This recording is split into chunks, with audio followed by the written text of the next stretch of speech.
très heureux de vous retrouver dans cette nouvelle vidéo. La fin de l'été approche bientôt, on reprendra un rythme normal de vidéos, mais surtout on va revoir du vrai, du concret, de la rénovation. On ira au cœur même des travaux et on avancera ensemble pour réaliser les derniers projets. Il y aura peut-être des petites surprises. Enfin, je pense que tu vas vraiment bien kiffer. Tout ça, c'est retour en septembre. Aujourd'hui, je réponds à une question qu'on me pose souvent. Quel type de véhicule tu me conseilles pour réaliser des travaux? Et j'étais encore au téléphone avec un pote hier qui est artisan, qui voudrait trouver le véhicule idéal et qui m'a donc posé les questions pour savoir quel type de véhicule j'ai préféré, parce que j'ai eu toute la gamme en fait, du plus petit au plus grand. Donc on va voir dans cette vidéo ce qui va te convenir à toi, suivant ton budget, ton niveau, tes besoins et ton lifestyle.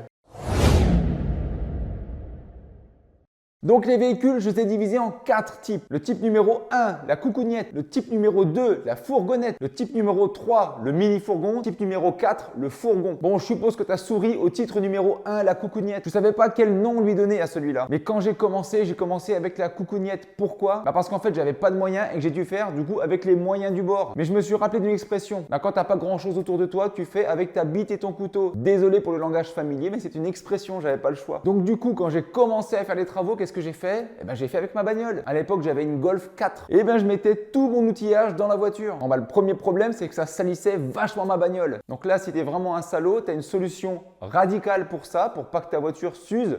Tu prends la voiture de ta femme, tout simplement. Bon, ça, pour le coup, c'est vraiment une technique de salaud. Laisse tomber, il y a du soleil là. Hop, on va se mettre comme ça. Bon, je te déconseille cette méthode si tu veux rester avec ta femme. Mais c'est la même chose si tu es une femme et que tu prends la voiture de ton homme. Non, mauvaise idée. Donc le deuxième problème, c'est que je ne pouvais pas charger exactement ce que je voulais dedans. Si tu as des rails de 3 mètres à mettre dans la bagnole, ça dépasse de partout, c'est un délire. Et donc là, deuxième idée de pauvre, j'ai mis un attelage et une remorque. Et là, ça commençait un petit peu à ressembler à quelque chose. J'arrivais à transporter du matériel à moindre coût. Je n'ai pas besoin d'acheter un nouveau véhicule. Et du coup, ça peut être une alternative idéale pour commencer sans se ruiner. Les inconvénients de la remorque, il y en a deux. C'est pas couvert. Ça veut dire que si tu charges de placo, il faut le faire un jour où il pleut pas. Parce que sinon, quand tu arrives chez toi, c'est du papier mâché que tu vas poser. L'autre inconvénient, c'est que tu ne peux pas mettre d'électroportatif dans la remorque. Pourquoi? Parce qu'il y a toujours un tocard qui va avoir les yeux qui traînent et qui va chercher à prendre gratuitement ce que tu t'es fait chier à acheter. Tu sais, le genre de mec à qui j'aurais envie de couper les bras si je tombais sur eux, tu vois. Donc, c'est un petit peu relou. Néanmoins, c'est la solution idéale si tu n'as absolument pas un rond. Une remorque, ça coûte vraiment pas cher. Tu peux garder ta voiture. Tu n'as qu'une seule assurance sur ta voiture. Et c'est vraiment le plus bas au niveau du budget. Possibilité numéro 2, la fourgonnette. Donc là, les fourgonnettes type Peugeot Partner, les espèces de petites voitures sans les sièges à l'arrière. Alors, je te le dis tout de suite, je le conseille pas du tout. Quitte à aller vers un genre d'utilitaire, pourquoi prendre? En gros, c'est une bagnole avec les sièges rabattus, quoi. Tu n'as quasiment aucune possibilité de charger dedans. Tu mets 3 rouleaux d'isolation, il n'y a plus de place. Tu mettras jamais une plaque de placo dedans et tes rails de 3 mètres vont toujours dépasser de 15 mètres derrière. Donc, on va pas s'attarder sur ça. Fourgonnette, je déconseille fortement. Mini fourgon type Peugeot Expert. Là, tu commences à avoir un vrai véhicule utilitaire. Mais celui-là, il a vraiment des gros avantages. Premier avantage, tu passes dans les sous-sols. En gros, si tu as un parking souterrain ou si tu es en région parisienne, ça passe. Deuxième avantage, tu as un chargement utile qui est assez conséquent. Tu peux mettre plein de caisses à outils, quelques rouleaux d'isole, ça commence à être assez sympa. À l'achat, tu les trouves pour pas trop cher. Et au niveau de la conduite, ça se rapproche d'un grand véhicule familial, tu vois. Mais ça a encore un comportement style voiture. On n'est pas sur les gros fourgons, tu sais, qui quand tu conduis, tu as l'impression d'avoir un 36 tonnes. Non, pas du tout. Ça reste agile, léger et tu peux aussi te garer en ville. Ça reste dans des dimensions très acceptables. Même dans des villes comme Paris, tu arrives à te garer assez facilement. Un des inconvénients, c'est la longueur de chargement de la cabine. C'est-à-dire que tu ne pourras pas rentrer des rails de 2,50 m. Tu vas pouvoir rentrer du placo, oui, mais tu ne pourras pas fermer les portes. Donc là, c'est pareil, il faudra mettre une petite bâche sur le bout si tu charges pendant qu'il pleut. Par contre, tu vas pouvoir t'en servir au quotidien, notamment pour aller en vacances. Si avec ta femme, tu veux kiffer et faire un petit road trip, c'est le véhicule idéal. Tu passes partout, tu peux dormir allongé dedans sans problème, tu peux dormir à deux avec 1,140 litre. Et si je te le dis, c'est parce que je l'ai fait et que c'était franchement magnifique. En plus, pendant que tu fais tes travaux, tu mets généralement tout ton pognon dans la maison, donc tu n'as plus d'argent pour tes vacances. Là, pas d'excuse.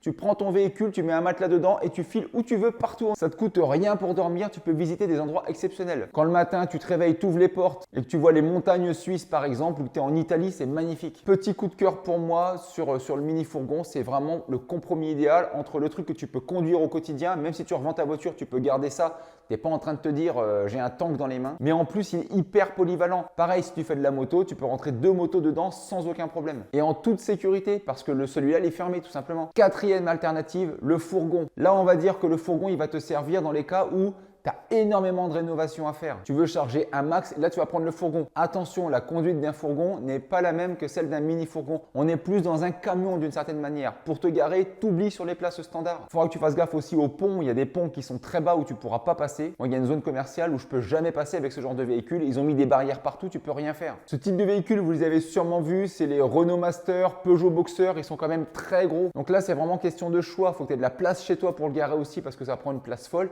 Et il faut être honnête, c'est moche en fait. Ça te fait un gros machin devant chez toi. Si tu le mets devant ta fenêtre, ça te gâche la vue tout simplement. Il y a une alternative un petit peu hybride si tu veux entre le mini fourgon et le fourgon. Je lui ai pas donné de nom parce que je sais pas lui en donner. Mais c'est les véhicules du type Volkswagen Transporter ou Renault Trafic. C'est un petit peu entre les deux où tu as un véhicule qui commence à se rapprocher du fourgon, beaucoup plus de volume, mais qui n'est pas aussi gros qu'un fourgon, qui reste quand même assez agile et où tu arrives encore à peu près à te garer partout. C'est le type de véhicule que j'ai aujourd'hui parce que j'ai quand même pas mal de chargement, mais je ne voulais surtout pas passer sur un fourgon parce que la conduite elle me saoule, le truc il est énorme, je déteste ça. Et par contre un conseil hyper important, si vraiment tu veux garder un tout petit véhicule mais que tu ne sais pas comment faire pour avoir le matériel sur ton chantier, sache qu'il existe la livraison. Tout l'argent que tu ne dépenses pas dans un véhicule, tu pourras le mettre dans la livraison que le magasin va offrir. Je sais plus, ça coûte entre 50, 60, 70 euros. Tu fais des grosses commandes, placo, isole, rail, ils viennent te livrer directement. L'avantage théoriquement, c'est que tu gagnes du temps, pas besoin de recharger et décharger. L'inconvénient, c'est que ça te coûte à chaque fois que tu veux livrer chez toi. Ce qu'il faut que tu saches surtout, c'est qu'il n'y a pas de bonne, de mauvaise méthode, de bon, de mauvais véhicule.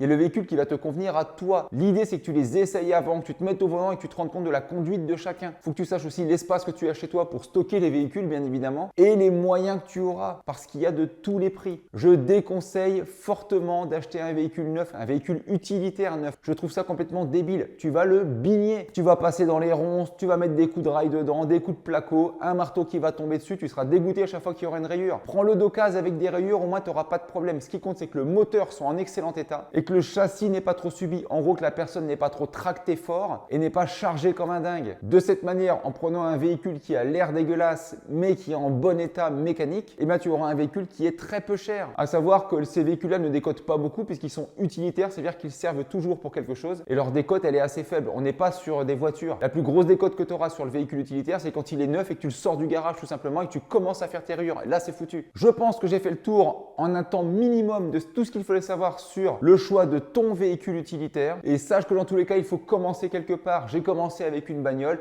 et ça m'allait très bien à ce moment-là. Commence pas à te mettre des frais inutiles si tu peux faire sans. Tout ce à quoi tu dois penser, c'est à la rénovation de ta maison ou de ton appartement et de tout ce que tu dois mettre en place pour que ça fonctionne le mieux possible. Mais de toute façon, c'est sûr que si tu n'as pas les finances, eh ben c'est pas ta priorité. Ta priorité, ça sera d'acheter des matériaux. Donc, fais-toi livrer directement sur le chantier. Investis plutôt dans l'outillage que tu laisseras sur le chantier, mais sécurisé. Par exemple, en créant un petit coffre-fort à l'intérieur de l'endroit où tu vas travailler, tout simplement. Donc voilà quoi, je pense qu'on a fait le tour. Si tu as des conseils à donner à ceux qui recherchent un véhicule utilitaire, marque-le en commentaire. Donne ton retour d'expérience afin d'en faire profiter la communauté. Investis dans ton matériel, investis dans ton véhicule et investis en toi.